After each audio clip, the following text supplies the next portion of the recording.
Welcome ටු මයි YouTube channel සිතුවැන් මලි අම්මා. ඉතින් සෞභාග්‍යමත් ඒ දවස උදාවෙන් තව එක දවසයි තියෙන්නේ. සිංහල හින්දු අලුත් අවුරුදු උදා වෙන්න තව එක දවසයි තියෙන්නේ.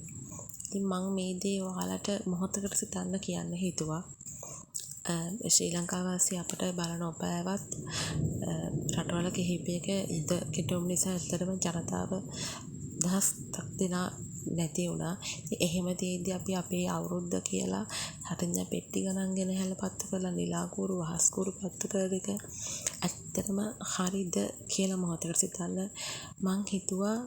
ඒ වෙනුවට ඒ මුදල් වේදම් කරලා අපේ ගමේ තමන්ගේ නිවෙස්වල ආවට ආහාර ප්‍රදේශයක නැති බැරි කමින් පෙළන ගෙදරක් තියෙනවා නම් පවුලක් තියෙන එයාලට ප්‍රාත්‍රියට පත්තු කරන්න සමහර LED බල්බ් එකක් අරන් දෙන්න පුළුවන් නම් ඒ සල්ලි වලට එහෙම නැත්නම් එයාලට කුසගිර නිවා ගන්න ආහාර ද්‍රව්‍ය කිහිපයක් ලබා දෙන්න පුළුවන් නම් කොයිතරම් අගේද කොයිතරම් වටිනවද ඒක අපේ හිතට කොයිතරම් සතුටක්ද එයාලගේ හිතට කොයිතරම්